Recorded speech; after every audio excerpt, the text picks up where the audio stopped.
question is, you released your album, This Is Me, this year.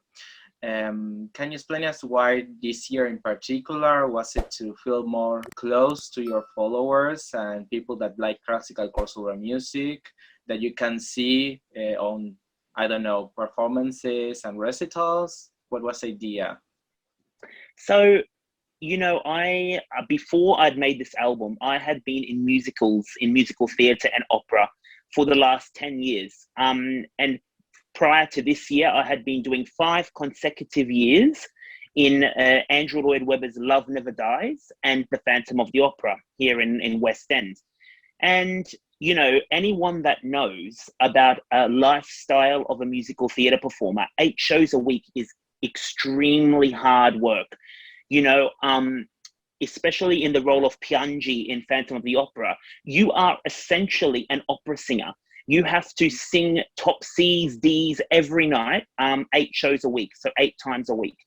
And for me, it was very vocally demanding. So, you know, my album was definitely something that I wanted to do for a very long time. But due to the work commitment in live musical theatre, it was virtually impossible. So that's the reason why I created this album now. Yes, it was very hard, as you can imagine, with orchestra in 2 different countries, socially distanced. I mean, it was a huge feat, but I think in the end, it was my dream to make something like this happen. And I finally had the time to do so.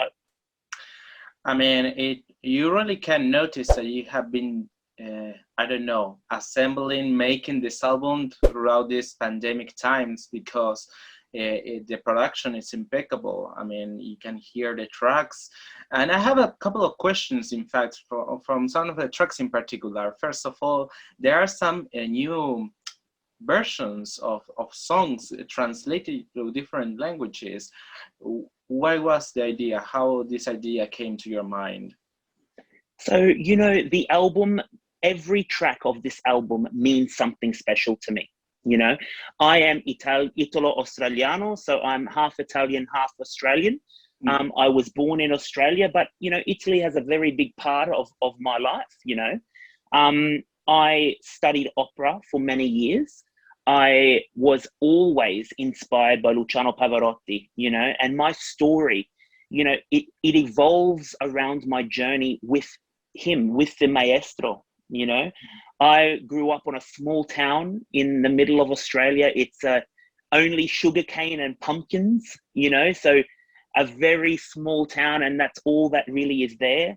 But even as a child, I was infatuated with Pavarotti, you know. I would hear him singing on the TV, and at 3 years old, I was, you know, completely in awe of this voice. And as I grew older, I knew that that was something that I wanted to do, you know. But, you know, opera was something that I thought even at my age was inaccessible. You know, it was a dream that was too exotic for me at that point. Why, sorry to interrupt, but I'm curious, why do you thought at that time that was exotic? Because I came from a town where we grow pumpkins and sugarcane. I came from a place where, you know, it was important to be a football player, you know. Sport dominated small rural community in far north Queensland. That's why I believed it was inaccessible. I didn't know, you know, really what opera was. No one in Queensland at that point even did an opera. You know, I would have to have flown to Brisbane, which is, you know, 11,000 kilometers away, you know, to even see an opera. So it was inaccessible. But I grew up and I went to university and studied musical theatre because that for me was the closest opportunity. But then after I did my first contract in Andrew Lloyd Webber's Love Never Dies, I went and studied opera in Italy. And in 2 weeks, I was already taken as one of the tenor from the Luciano Pavarotti Foundation. And it was like my whole life became full circle, you know. I had aspired to be something even 10% of as good as Luciano Pavarotti. And then in 2 weeks in Italy, I'd already started to be a tenor under his foundation. So every track of that album is inspired by something that that work has done, you know, and that life had done. You know, it's funny that you mentioned this process that you started with class with musical theater and Andrew Lloyd Webber in particular, because when we think about Andrew Lloyd Webber, he has made such a big contribution to classical crossover. So my question was, how do you felt when you early talk about the experience, the demanding experience of being on the role of Yanji on the Phantom, and can you find the similarities between the roles of Andrew Lloyd Webber of some of his musicals to some operatic roles, for instance? Yeah, absolutely. I mean, let's talk about Phantom. You know, it is based on opera. You know, we have Il Muto in Phantom of the Opera with Carlotta playing Serafino. I mean, Il Muto is Notte di Figaro. You know, we have Don Giovanni and Don Juan. They're the same.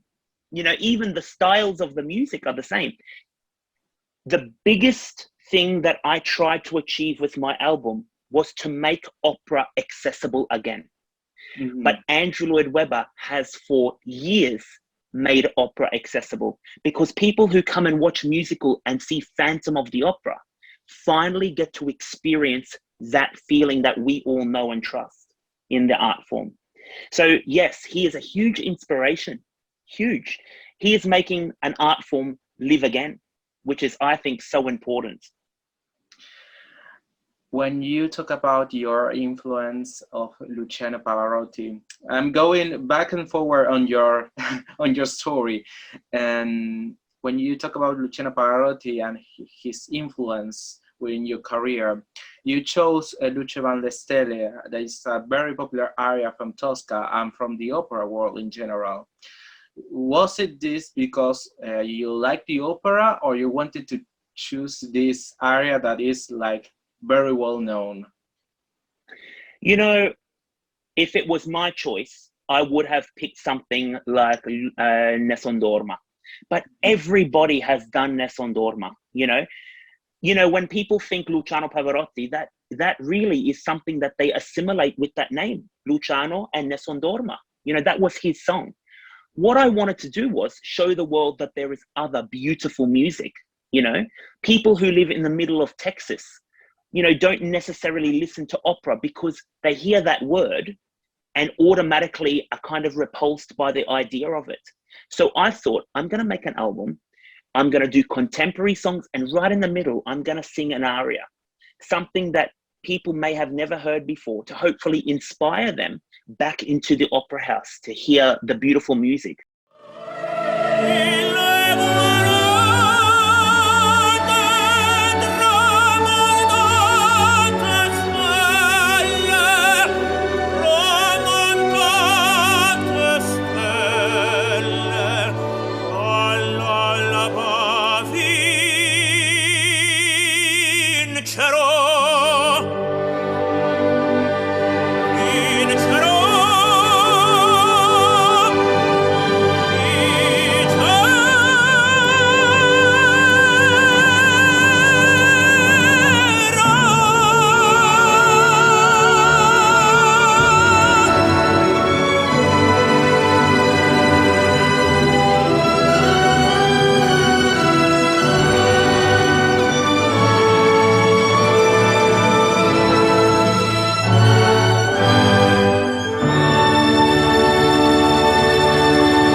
You're mentioning like building this bridge towards people that are not familiar with classical music and invite them to the opera house. But what about the purists of classical music when they have to face, for instance, like your case, a singer that has been involved in many opera productions, but also enjoys a well-known career as a classical crossover singer and at the same time a musical theater singer? What is your experience dealing with these people, for instance?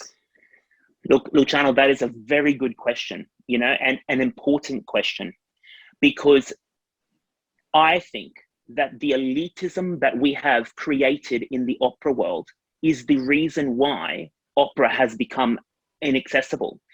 And for me, you know, I did a lot of opera while I was in Italy. You know, I performed in very big opera houses too, in Romania and in Italy. And the way that critics and the public that are purists, how they treat artists, you know, I started to despise the work I was doing. And I also felt that my job as an artist to portray and sing how I wanted to, as an actor, as a singer, was somehow being limited to rules and opinions of a very small amount of purist public. I think that the golden days when we had singers going and singing and just pouring out their heart and telling the story need to come back for that opera to survive, you know? So when I sing for my small town in far north Queensland in Australia, and I sing Nessun Dorma, or I sing La Donna Immobile, or any kind of well-known Italian aria, they don't necessarily like that the song. They would never hear it by themselves in their car, but they are completely taken by what opera is, the power and emotion of the voice. And that's exactly what I'm trying to do now, is trying to inspire these people to come back to the art form, to love it for that, the voice and the emotion. We are going into different sections of your career. We were just talking about the opera part of your career, but you also faced a difficult challenge in your career when you were also part of the sequel of the Phantom of the Opera, Love Never Dies, that you had mentioned before. Was it difficult to be part of the sequel? Because we know there's this fame around the sequels of very big, successful projects that are difficult to maintain.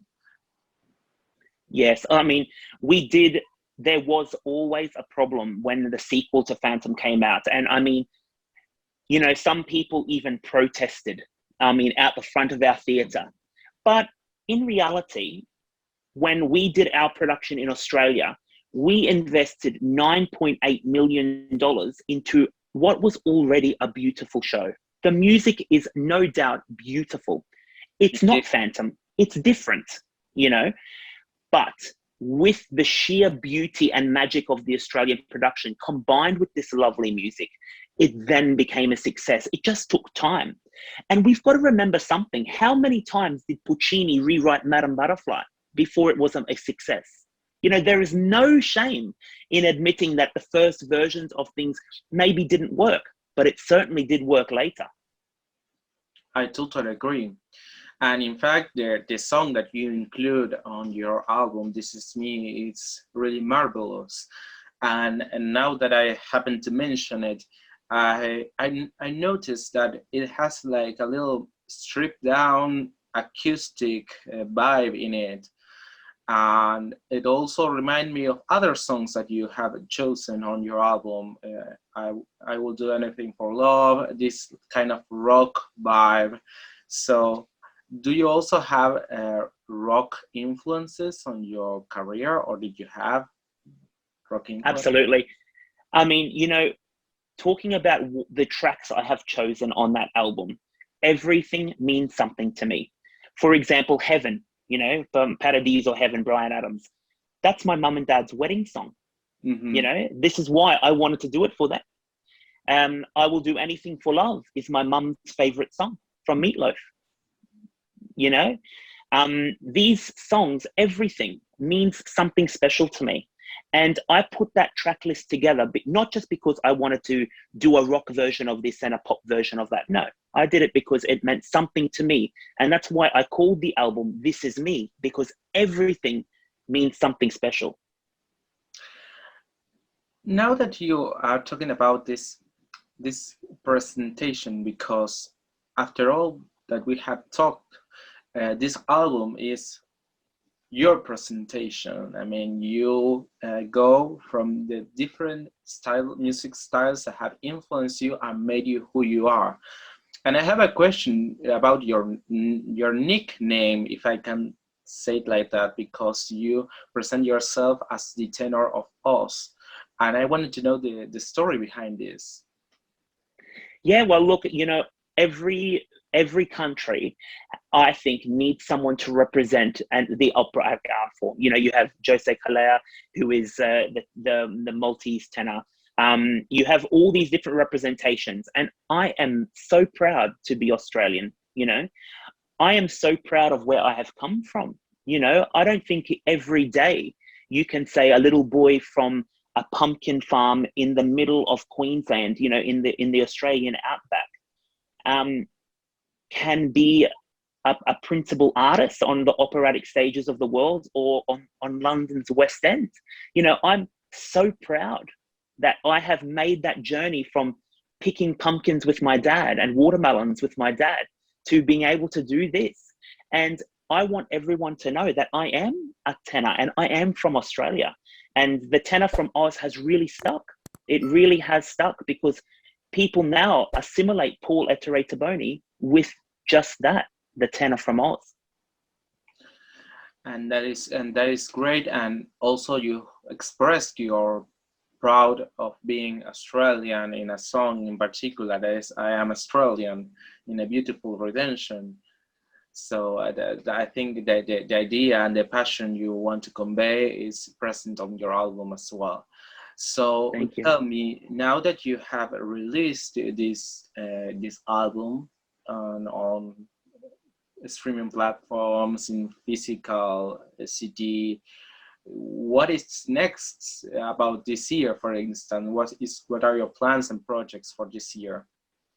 We have some really interesting things that are happening actually at the moment. I mean, new music is definitely on the cards. I'm already producing brand new tracks, some really exciting pop songs, songs that are inspired by the Pavarotti and Friends concerts that happened in New York and in Modena.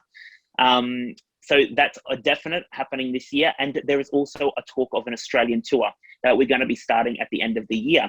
And a very special event. I can't really say much about it now, but here in London, there will be a large scale event to kick off the album tour dates here in London. So fingers crossed, and COVID-19 restrictions hopefully pending. But we have some really, really exciting stuff on the cards.